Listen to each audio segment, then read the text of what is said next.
साहित्य: धुवून साफ करून घेतलेली मोहरीची भाजी बारीक चिरून घ्यायची, त्यानंतर लसूण, हिरवी मिरची, वाळलेली लाल मिरची, भाजून घेतलेले शेंगदाणे, जिरं, मोहरी, हिंग आणि तेल.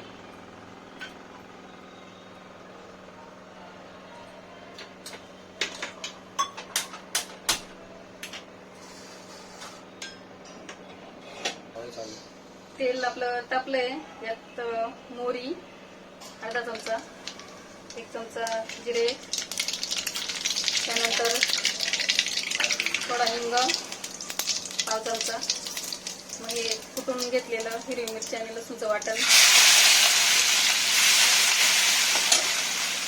चांगलं परतून द्यायचं. त्यानंतर आपल्याला चवीसाठी थोड्याशा लाल मिरच्या पण टाकायच्या याच्यात.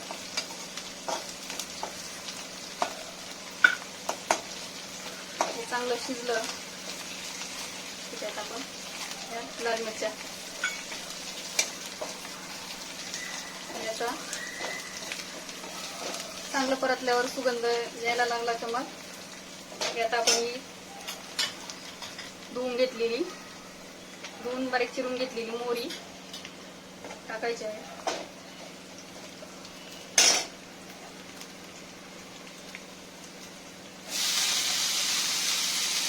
भाजी खायला खूप चविष्ट.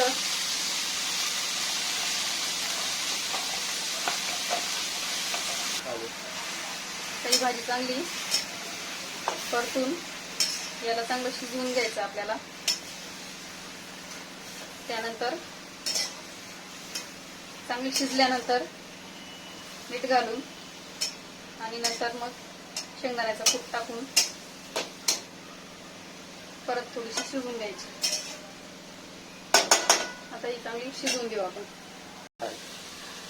तर आपली ही भाजी चांगली 5 मिनिटं परतून घेतली आहे. याला आता आपण थोडंसं मीठ टाकायचं. पालेभाजी त्यामुळे मीठ थोडं कमी प्रमाणात टाकायचं. चवीनुसार मीठ वापरायचं आहे. त्याला जसं तिखट मीठ जसं वापरलं असेल, तिखट जसं वापरलं असेल तसं. आता ही भाजी आपण 5 मिनिटं वाफवून घेतली मीठ टाकल्यानंतर. बघू शकता चांगली परतली आहे. आता यात आपण जे शेंगदाणे घेतलेले होते ते मिक्सरमध्ये अर्धवट असे बारीक करून घेतलेत मी. अशा प्रकारे पूर्ण बारीक नाही करायचे, असे जाडसर राहिले पाहिजे असे. आणि हे आपल्याला त्यात घालायचे. चांगलं परतून परत याला दाणे टाकल्यानंतर परत 5 मिनिटं चांगलं शिजवून द्यायचं. भाजीचा मस्त सुगंध सुटलाय.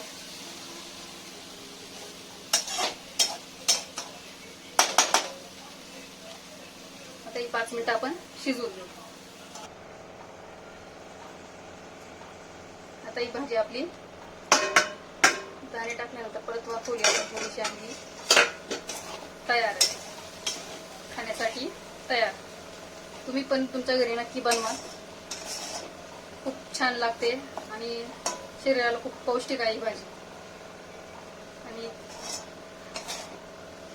रेसिपी जर आवडली असेल तर नक्की लाईक करा, शेअर करा, सबस्क्राईब करा.